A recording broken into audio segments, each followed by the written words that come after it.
Shalom Bapak Ibu yang dikasihi Tuhan. Ya, puji nama Tuhan. Apa kabar Bapak Ibu? Luar biasa ya. Ya, puji Tuhan, kita sudah memasuki minggu ketiga di bulan Januari ya. Masih bulan Januari ini, dan Tuhan tolong kita, dan kita bersyukur karena kasih dan penyertaan Tuhan yang besar ya. Bapak Ibu, mari kita buka Alkitab kita dari Yesaya pasal yang ke-46.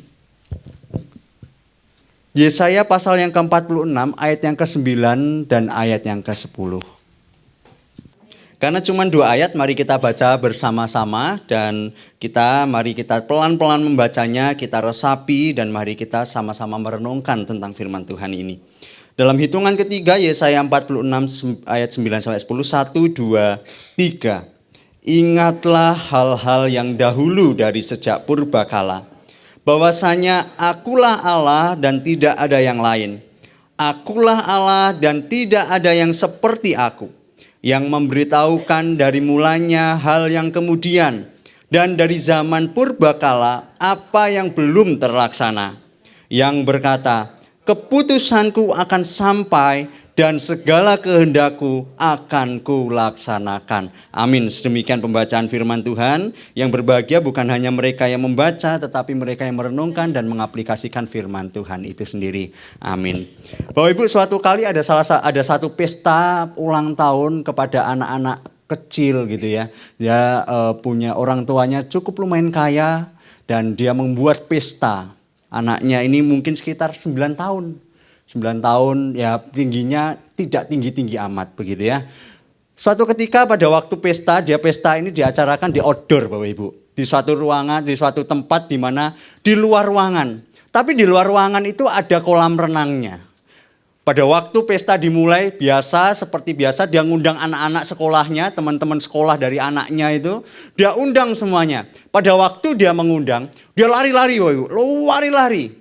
Karena dia ini orang kaya. Pada waktu diundang ada pakaian khusus. Pakaiannya nggak seperti kita saat ini ya. Kita saat ini anak muda. Pembahasannya tentang sejarah supaya nggak ngantuk aja Bapak Ibu ya. Nah Bapak Ibu, pada suatu kali ada dress code-nya. Dress code-nya adalah pakai jas. Waduh, karena orang-orang kaya pakai jas, pakai dasi. Orang-orang yang konglomerat semua yang diundang. Suatu ketika Bapak Ibu, anaknya lari-lari. Pada waktu lari-lari semua lari-lari. Dan satu ketika anak yang ulang tahun ini kecebur di kolam Bapak Ibu. Pada waktu dia kecebur di kolam, papanya berpikir begini, aduh anakku ini belum saya ajari untuk renang nih. Kalau saya biarkan terus-menerus di kolam renang, dia pasti akan mati. Dia teriak-teriak minta tolong, teriak-teriak minta tolong, teriak-teriak minta tolong. Tapi orang tamu-tamunya juga berpikir, kalau saya jebur, basah semua lah. Aku ini pakai jas, pakai dasi, pakai rapi, pakai sepatu Van Toppel. Kalau saya jebur, semuanya pasti akan basah. Banyak tamu berpikir, kasihan sama anak ini, tetapi juga kasihan sama dirinya sendiri, Bapak Ibu. Kalau jebur ya basah semua. Mana nggak bawa baju ganti lagi. Kalau bawa baju ganti gampang. Di situ nggak bawa baju ganti. Singkat cerita Bapak Ibu, sudah beberapa menit, tiba-tiba ada anak muda sekitar remaja, ganteng perawakannya, ya mirip-mirip kayak saya lah ya.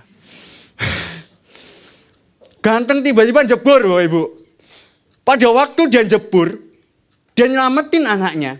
Dan pada waktu selesai nyelamatin anaknya, pastilah sebagai bapak, dia rasa terima kasih luar biasa. Wah, terima kasih anak muda, engkau menyelamatkan anak saya. Waduh, pada waktu itu dia tanya, anak muda, karena kamu sudah menyelamatkan anak saya, kamu minta apa saya akan kasih. Waduh, kamu minta apa saya akan kasih. Wajar Bapak Ibu, orang kaya. Minta apapun aku akan kasih. Papanya anak muda ini sudah teriak-teriak Bapak Ibu. Ayo minta oh, ayo minta oh, ayo minta oh katanya. Anak muda ini tambah bingung.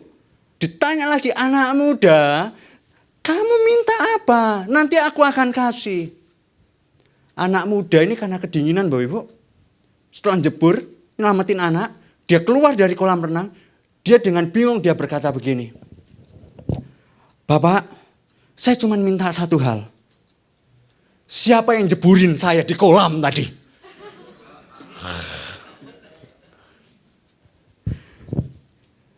Bapak Ibu, ini suatu cerita lucu, simple, tapi bagi kita mungkin kita akan berpikir bahwa anak muda ini pasti akan minta sesuatu hal yang lebih besar. Betul atau betul?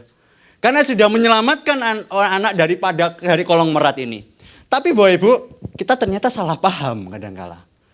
Kita kadangkala salah paham dengan isi utama dari anak muda ini. Anak muda ini cuma minta satu hal, pengen tahu siapa yang jeburin di kolam. Sehingga saya ingin ngomong begini loh Bapak Ibu. Tolong bisa di next PowerPoint saya ya. Saya ingin ngomong begini.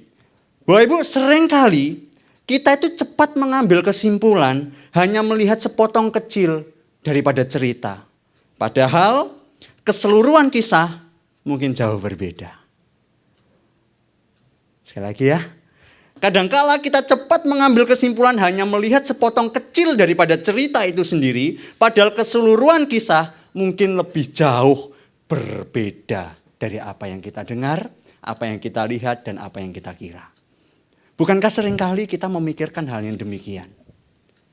Di dalam kisah kehidupan kita bahkan, atau dalam kisah sejarah, kita bahkan seringkali kita itu salah paham dengan apa isi sejarah itu sendiri. Makna daripada sejarah itu sendiri. Itulah sebabnya hari ini kita akan belajar. Sebenarnya apa sih sejarah bagi kehidupan kita?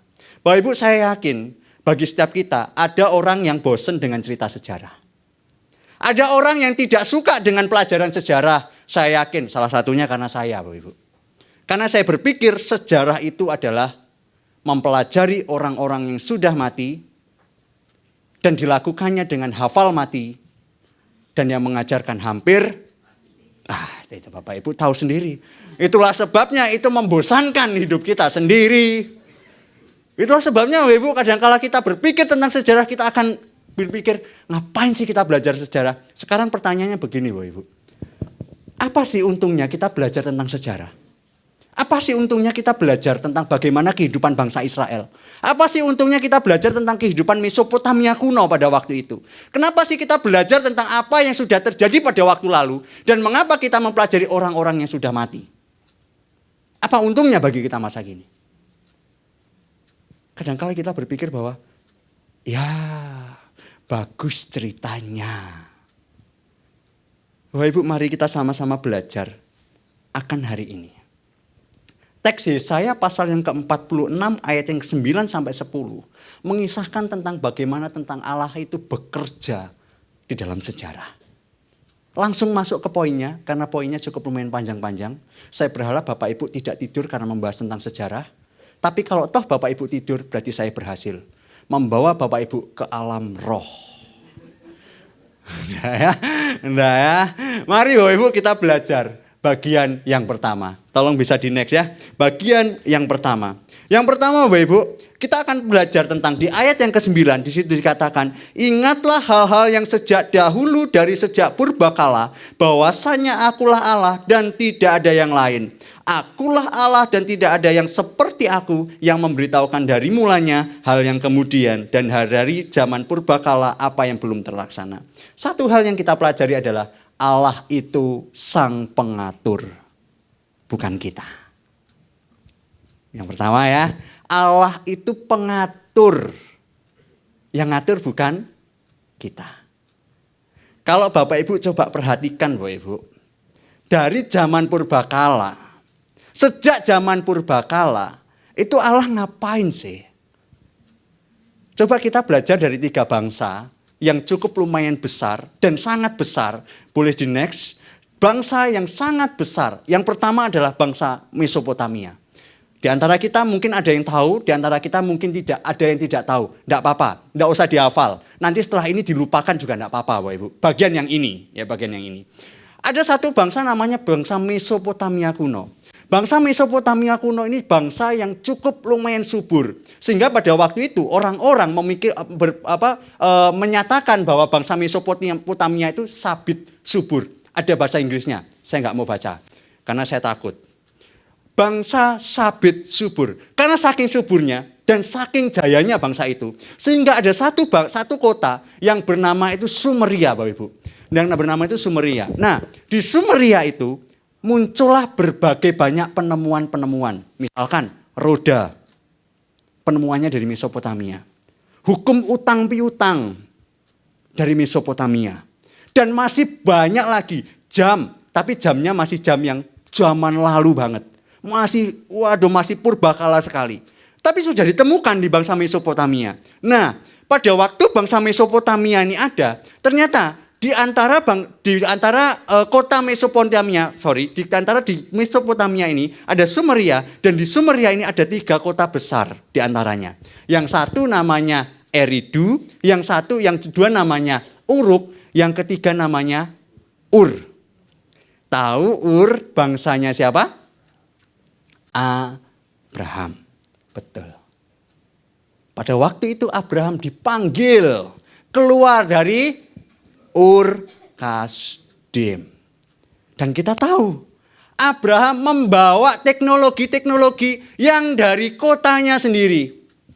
Dibawa, dijadikan satu tempat di mana dia itu bisa berorganisasi, berkumpul, dan yang lain-lain.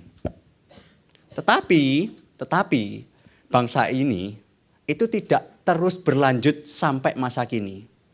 Dan berhenti pada waktu zaman Mesir menjajah. Yang kedua, Bapak Ibu, yaitu Mesir. Loh, bisa di next lagi. Yang kedua adalah Mesir. Bapak Ibu, kalau misalkan Bapak Ibu perhatikan, Bapak Ibu pasti sudah tahu, Mesir masa kejayaannya itu jaya banget. Mesir itu dibagi menjadi 3. Pembukaan, pertengahan, dan kerajaan Mesir yang baru. Nah, kalau Bapak Ibu perhatikan di Alkitab ada namanya Terima kasih untuk jawabannya. Benar sekali Bapak Ibu. Si Yusuf Bapak Ibu. Pada waktu itu si Yusuf memerintah di pertengahan kerajaan Mesir. Kalau Bapak Ibu perhatikan, ketika Yusuf memerintah, itu semua keluarganya kan dibawa tuh ya. Dibawa. Ternyata adalah dari 70 orang yang dibawa itu, 70 orang atau 74 atau yang lain-lain gitu kan, atau beberapa, itu dibawa kan. Pada waktu dibawa, orang Yahudi itu suka beranak pinak. Sehingga pada waktu beranak, banyak sekali. Saking banyaknya, muncullah kerajaan yang baru, raja baru, yang tidak kenal si Ucup ini. Pada waktu nggak kenal si Ucup, ditindaslah orang-orang orang Israel. Bangsanya si Yusuf. Pada waktu ditindas, puluhan tahun ditindas, muncullah yang namanya Musa. Dari bangsa Israel yang dididik di Mesir. Selama berapa tahun Bapak Ibu? Kita tebak-tebakan aja ya. Berapa tahun? Ya, terima kasih jawabannya Pak. Cukup lumayan membantu Pak. Enggak 40 tahun dididik di kerajaan Mesir. Setelah dididik kerajaan Mesir diasingkan karena dia ketahuan membunuh bangsa Mesir. Ketahuan membunuh, diasingkan. Mengasingkan diri. Sehingga muncullah anak-anaknya bersama dengan istri-istrinya. Lalu muncul lagi 40 tahun balik lagi ke Mesir. Bawa bangsanya keluar dari tanah Mesir. Musa. Dan pada waktu itu Musa juga dididik dari Mesir. Bangsa yang ketiga boleh di next. Yaitu Kekaisaran Romawi. Bapak Ibu, siapa sih yang gak kenal Kekaisaran Romawi? Kekaisaran yang cukup lumayan besar. Membawa bahasa-bahasa Yunani pada waktu itu. Dan hampir menguasai 70% bumi ini. Dan kalau Bapak Ibu tahu, Yesus lahir di Kekaisaran Romawi. Yesus lahir di Kekaisaran Romawi. Dan kalau Bapak Ibu perhatikan lagi, dimulainya tanggalan kita, ketika Yesus lahir, ada namanya BC dan AD. BC kepanjangannya apa? Belum celecai. Bukan ya? Before Christ. Sebelum Kristus. Baru AD. Ya. Ketika Kristus datang, muncullah sejarah baru. Di mana tanggalan kita dimulai dengan tanggalan yang baru. Dengan demikian Bapak Ibu kita coba perhatikan ya. Ngapain sih kita belajar tentang hal ini sih? Ngapain sih kita belajar tentang sejarah sih? Ngapain sih kita belajar tentang zaman purbakala? Kalau Bapak Ibu perhatikan lagi bagaimana Allah memimpin bangsa Israel keluar dari tanah Mesir. Wah, cukup lumayan pelik sekali. Dan ketika udah di tanah Mesir, udah di tanah Israel, di tanah Kanaan, bangsa Israel masih dibuang, bangsa Israel masih dijajah, bangsa Israel masih dibuang ke Babel, dan rasa-rasanya bangsa Israel itu sudah tidak mendapatkan identitas dan tidak punya identitas sama sekali. Ngapain sih kita belajar itu? Bapak Ibu, saya ingin ngomong begini loh Bapak Ibu. Bisa di next. Sejarah manusia mungkin itu tampaknya seperti kacau. Kalau Bapak Ibu perhatikan. Ketika Tuhan bilang, aku akan memberikan seorang anak yang telah akan lahir bagimu. Tapi apakah jalannya mulus? Tidak mulus. Ketika Allah bilang kepada Abraham, kamu akan menjadi bangsa yang besar seperti pasir di laut, bintang di langit. Apakah jalannya mulus? Tidak mulus sama sekali. Bahkan bangsa Yahudi harus ditawan 70 tahun. Tidak mulus sama sekali. Tampaknya bagi pikiran kita ini tampak kacau. Tetapi coba perhatikan Bapak Ibu. Sejarah manusia mungkin tampak seperti kacau. Tetapi bagi Allah itu adalah bagian dari rencana besarnya. Semua yang terjadi baik itu baik maupun buruk ada di dalam desainnya. Contoh simpel begini. Bapak Ibu, kalau semisal ada seorang anak muda, cewek, jalan kaki kesandung, baik atau buruk? Berkat atau bukan? Anak muda jalan pelan-pelan, wis enak. Tiba-tiba kejegal semesta. Jeding gitu. Jatuh Bapak Ibu. Kesleo dibawa ke rumah sakit. Berkat atau bukan? Jawab aja bukan. Udahlah. Betul kan? Betul kan? Bukan berkat. Pada waktu ini misalnya saya lanjutkan ya. Pada waktu itu anak muda ini dibawa ke rumah sakit. Waduh, pada waktu di rumah sakit ketemulah sama dokter, ganteng, kuaya raya. Lalu tiba-tiba dia bilang begini, wes biaya rumah sakitmu saya tanggung, tetapi kamu juga nikah sama aku. Wes dia ganteng, kaya raya ya kan, punya rumah besar, ayo berkat atau bukan? Loh yang tadi bukan.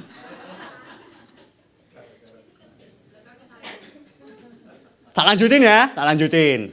Setelah nikah, pada waktu selesai nikah, waduh berjalanlah 2 tahun punya anak. Tiba-tiba ketahuan suaminya selingkuh sama orang lain yang lebih cantik. Berkat atau bukan? Hah? Berkat. Nasib. Selesai nikah Bapak Ibu, katanya berkat ya, katanya berkat. Selesai nikah, ternyata istrinya dari selingkuhannya itu lebih kaya daripada dia. Dan tambah lebih kaya. Orang ini, istri yang pertamanya yang cantik tadi, yang kesigal tadi, kecandung tadi, itu tiba-tiba itu merosot keuangannya. Ini berkat atau bukan? Berkat atau bukan? Bukan. Tak lanjutin lagi ya, ini masih panjang nih, masih 50 cerita lagi nih Bapak Ibu. Ini antara bedaan berkat dan bukan aja ini. Nggak usah saya lanjutin lah. Kalau dilanjutin, ujung-ujungnya Bapak Ibu cuma nebak ini berkat, ini bukan. Ini berkat, ini bukan. Ini berkat, ini bukan. Dari mananya indikatornya? Ya kalau nyaman ya berkat, kalau nggak nyaman ya bukan berkat. Tapi Bapak Ibu, bukankah kehidupan kita kadang-kala juga begitu? Kita memikirkan ada begitu banyak hal yang tidak nyaman bagi kita, terus kita bilang, hukuman Tuhan ini. Apalagi hal-hal yang mungkin tampaknya kacau. Seperti sejarah manusia dari ribuan tahun sejak zaman purbakala yang sudah Tuhan beritakan itu. Tampaknya kacau. Kita bilang, nggak sesuai dengan desain Tuhan ini. Bapak Ibu, bukankah kadang-kala kita cuma menilai sepenggal dari cerita yang sejauhnya kalau kita tahu semuanya, itu sebenarnya ceritanya jauh lebih berbeda dari apa yang kita kira. Bapak Ibu, saya suka sekali dengan salah satu penulis buku namanya Kyle Idleman. Dia pernah bilang gini, hidup kita itu seperti puzzle. Yang setiap hari kita itu menemukan kepingan-kepingan puzzle dalam hidup kita. Hari ini mungkin kamu menemukan kepingan puzzle penderitaan, kamu ambil, kamu tempelkan dalam hidupmu. Nanti ke depan kamu menemukan kepingan puzzle kebahagiaan, kamu ambil, kamu tempel ke hidupmu. Dan ujung-ujungnya nanti pada waktu kekekalan kamu akan melihat ternyata seperti ini gaya hidup yang Tuhan berikan bagi saya. Kita tidak tahu hidup kita itu seperti apa. Kadangkala kita cuma menilai, sekarang aku nggak diberkati. Tahun depan diberkati. Tahun depan diberkati. Padahal kita nggak tahu bahwa ternyata Tuhan terus memberikan berkatnya bagi kita. Sekalipun hidup kita tampaknya kacau. Amin. Nggak ada yang amin kalau bilang kacau ya. Tapi Bapak Ibu, bukankah dalam kekacauan Tuhan bisa berikan sesuatu hal yang lebih indah? Pernahkah Bapak Ibu berpikir begini? Ketika Bapak Ibu dalam hidup yang kacau, pagi-pagi benar, Bapak Ibu bangun terus Bapak Ibu tanya, doa sama Tuhan. Tuhan, tolong jawab doa saya ingin kesabaran. Tuhan menjawab dengan penderitaan. Lalu Bapak Ibu bilang, Tuhan gak memberikan doa yang sesuai dengan saya harapkan. Tapi pernahkah Bapak Ibu berpikir bahwa ketika Tuhan memberikan kekacauan dalam hidup, justru Tuhan menjawab doa kita. Kita tambah lebih sabar. Itu jawaban Tuhan bukan? Tuhan minta, aku minta kesabaran. Tuhan kasih kekacauan supaya kita tambah sabar. Bukankah itu jawaban Tuhan? Bapak Ibu, ada begitu banyak sejarah yang kacau memang tampaknya di mata kita. Tidak menarik bagi kita. Tetapi yakinlah bahwa segala sesuatu itu terbaik. Dan satu hal yang lebih menarik lagi adalah Allah bukan cuma menulis naskah sejarah. Bisa di next. Allah itu pemegang kendali. Tidak ada satupun di masa lalu yang terjadi di luar kehendaknya. Tidak ada satupun di masa depan yang akan mengejutkannya. Segala sesuatu bekerja untuk kemuliaannya. Karena dia tahu dari jalannya 0 sampai akhir. Nanti tahu kehidupan kita seperti apa. Tuhan gak ujung-ujung kaget. Tiba-tiba Tuhan lihat, loh Vian kok jadi hamba Tuhan.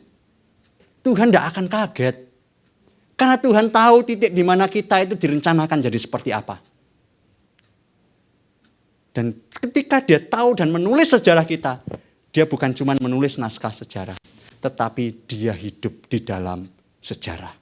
Boleh di next. Tuhan bukan sekedar penulis naskah yang jadi sejarah. Melainkan dia masuk di dalam sejarah. Tuhan gak cuma ngontrol di atas lihat anak-anaknya seperti enggak. Tetapi dia turun ke bawah ke dunia. Dan dia masuk di dalam sejarah. Sekarang siapa yang tidak memberitakan, tidak menceritakan dan tidak tahu tentang siapa Yesus? Mungkin ada. Tetapi banyak orang tahu siapa itu Yesus. Sekalipun dengan perspektif yang berbeda. Tahu. Itu menyebabkan semua orang tahu bahwa Yesus Allah yang sejati yang turun dari surga itu masuk di dalam sejarah manusia. Ditulis dan dicatat di dalam buku-buku sejarah. Dan itulah Allah kita Bapak Ibu. Dan itulah Allah kita. Dia bukan hanya perancang, bukan. Tetapi dia masuk ke dalam. Dan dia bersama-sama dengan kita. Dia tuh nggak ngerancang, oh nanti kamu harus sukacita itu begini, enggak. Oh nanti kamu bersedih rasanya begini, enggak. Tetapi ketika Allah jadi manusia, dia merasakan namanya sedih. Dia merasakan yang namanya ditinggalkan. Dia merasakan yang namanya penderitaan seperti apa. Bahkan bagi Bapak Ibu yang belum pernah kena paku dalam tangannya. Dia sudah merasakan bagaimana sakitnya dipaku di kayu salib. Bukan hanya untuk dia. Tapi untuk kita. Menebus dan menyelamatkan Anda dan saya. Itulah kasih yang terbesar yang Tuhan nyatakan di dalam diri kita. Salah satu pendeta yang bernama Agustinus pernah bilang begini, boleh di next.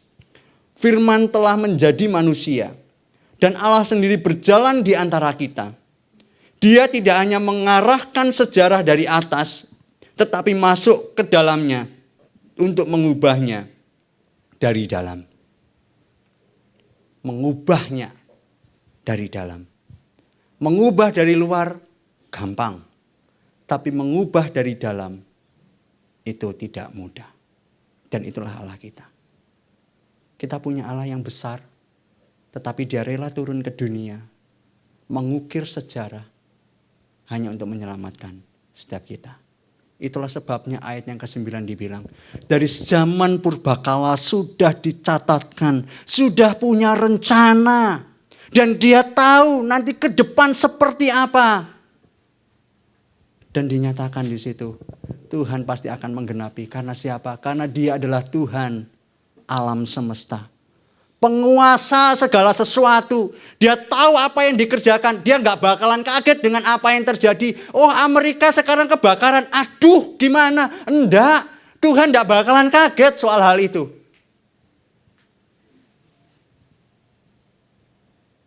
Dan kitalah yang kaget. Dari zaman purbakala sudah dinyatakan. Dan sekarang digenapkan. Dan kita belajar. Dan ternyata sejarah kehidupan manusia. Itu ada campur tangan Tuhan yang luar biasa. Dan ketika kita belajar tentang sejarah. Kita bukan belajar tentang orang-orang matinya. Tapi kita belajar bagaimana Allah bekerja di antara sejarah. Dan penghiburannya bagi kita Bapak Ibu. Penghiburannya adalah, bisa di next. Penghiburan bagi kita ketika kita merenungkan bagian ini adalah, rencana Allah tidak pernah gagal. Rencana Allah tidak pernah gagal. Ayat yang ke-10b saya akan bacakan. Keputusanku akan sampai dan segala kehendakku akan kulaksanakan. Pada waktu itu memang belum terlaksana. Tetapi ketika kita sudah baca tentang Alkitab, ternyata segala sesuatu itu sudah terlaksana. Dan ketika ada begitu banyak bangsa, mungkin iblis menggoyahkan ada begitu banyak bangsa, supaya rencana Allah gagal, ternyata Allah tetap jadi pemenangnya. Dan itulah yang terjadi dalam kehidupan kita. Allah tetap pemenangnya. Allah tetap menjadi segala sesuatu dalam kehidupan setiap kita. Apa untungnya bagi kita untuk kita mempelajari tentang hal ini? Ini memang cuma secuil Bapak Ibu. Ini secuil, nggak banyak tentang sejarah. Kalau misalkan mau banyak, jangan sekarang ya, jangan sekarang. Kita nanti nggak pulang-pulang. Dan saya masih perlu belajar banyak lagi tentang sejarah. Tapi coba kita perhatikan tentang satu hal. Bagaimana kita melihat tentang kita, sejarah, dan Tuhan. Bisa di next. Apa sih yang menjadi keuntungan bagi kita? Yang pertama Ibu.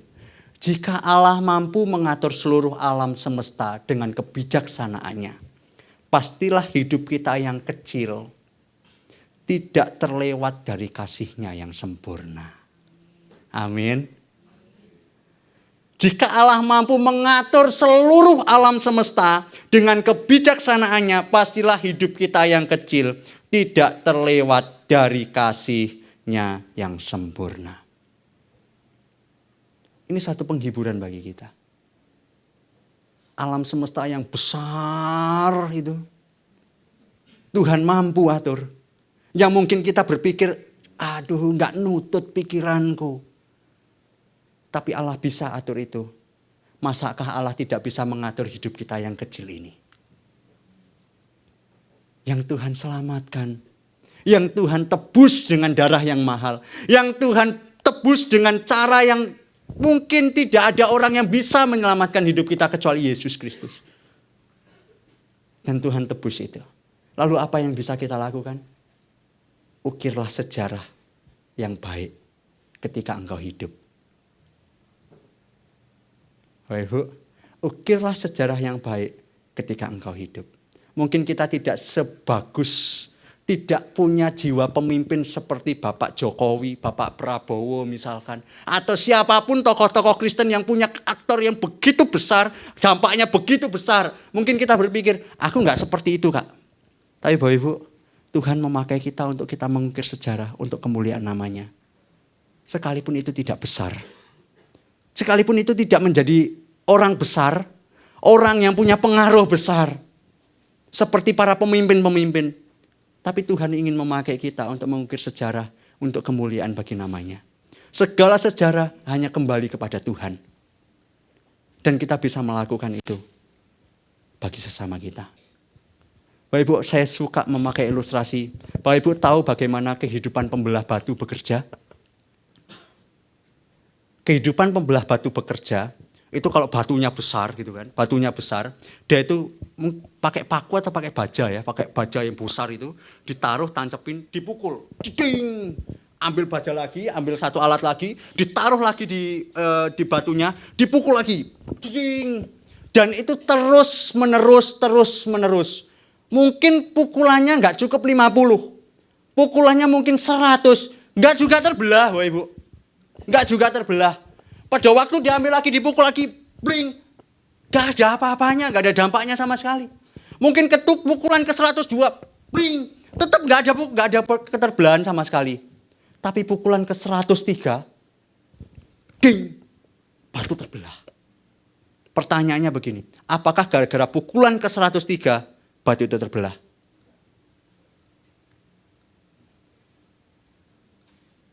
Yang 103 batu terbelah boleh angkat tangan? Yang pukulan ke 50 batu terbelah boleh angkat tangan? Yang tidak punya tangan angkat tangan. Apakah gara-gara pukulan ke 103 batu itu terbelah? Tidak. Bagaimana dengan pukulan ke 1? Pukulan ke 1 juga punya dampak yang bagus. Kalau tidak ada pukulan ke 1, pukulan ke 103 tidak ada artinya. Sekalipun mungkin tidak ada artinya apa-apa, nggak ada artinya terbelah sama sekali pukulan yang pertama. Tetapi pukulan pertama menentukan untuk pukulan ke 103. Betul atau betul? Bapak Ibu, hidup kita itu juga seperti itu Bapak Ibu. Mungkin tidak ada artinya bagi orang lain ketika berdampak lebih besar. Tapi Bapak Ibu yakinlah, jika Allah tetap terus bersama dengan kita mengukir sejarah ini, Tuhan pasti pakai untuk kemuliaan bagi namanya. Amin. Sekalipun itu cuma kecil Bapak Ibu. Tapi hal kecil dipakai Tuhan dengan luar biasa. Itulah sebabnya ukirlah sejarah yang baik dalam hidup kita. Apakah hidup kita ini sudah memuliakan Tuhan atau belum? Saya itu kadang-kala takut. Kalau saya diizinkan Tuhan sampai empiritasi tempat ini, bahkan sampai mati. Pada waktu mati, bagaimana ya kalimat jemaat tentang saya? Itu yang kadang saya pikirkan. Saya itu kadang-kala berpikir begini Bapak Ibu. Nanti kalau mati Tuhan tolong izinkan satu hal, telinga saya bisa mendengar gitu. Supaya kalau misalkan saya mati, kata-kata jemaat itu saya dengar gitu. Apa ya yang dikatakan jemaat tentang kehidupan saya selama ini gitu. Saya takut dibilang, mincle. Atau hal-hal yang lain Bapak Ibu. Hal-hal yang lebih jelek daripada itu. Atau paling enggak, batu nisan saya ditulis seperti apa ya? Dalam kehidupan ini. Itu sejarah kehidupan kita Bapak Ibu. Bagaimana orang menilai kita. Itulah yang kadang-kala saya pikirkan. Apakah sudah jadi berkat belum ya? Apakah sudah mengukir sejarah bagi kehidupan ini belum ya? Sekalipun dampaknya tidak besar seperti Mesopotamia, Romawi kuno, hal-hal yang lain. Saya juga tidak pengen jadi presiden gitu, saya tidak pengen Bapak Ibu. Tidak pantas tampang-tampang kayak saya jadi presiden. Pantasnya jadi gubernur. Enggak ya, enggak gitu. Tapi Bapak Ibu, paling enggak saya ingin mengukir sejarah bagi Pondok Chandra gitu. Bagaimana Anda ketika Anda mengukir sejarah dalam pekerjaan Anda dan para pekerja Anda bilang, Bapak ini ciamik sekali. Bapak Ibu sudah mengukir sejarah bagi kehidupan pekerjaan Bapak Ibu. Atau dalam dunia pelayanan atau hal-hal yang lain. Tapi bukan kita yang besar, tapi karena Allah yang sudah menolong kita. Amin. Sehingga ketika kita melakukan hal yang baik, karena Tuhan sudah baik bagi kita. Kalimat terakhir Bapak Ibu. Terakhir, ini sudah terakhir Bapak Ibu. Boleh di next. Allah memegang masa lalu kita dengan kasih yang tak terduga. Allah sudah memegang masa lalu dengan kasih yang tidak terduga. Menyertai kita dengan kasih-Nya di masa kini. Dan menjanjikan masa depan yang penuh harapan. Amin. Ini kan yang Bapak Ibu harapkan? Ada masa depan yang penuh harapan yang Tuhan janjikan bagi kita. Dan itulah yang Tuhan nyatakan lewat apa yang kita renungkan hari ini. Tuhan menolong masa lalu dengan kasih yang sempurna. Menolong masa kini dengan memegang bersama dengan kasih-Nya. Dan menjanjikan masa depan dengan penuh harapan. Karena Dia tahu sampai nanti aku akan pasti menggenapkannya. Amin. Kita tunduk kepala dan kita berdoa.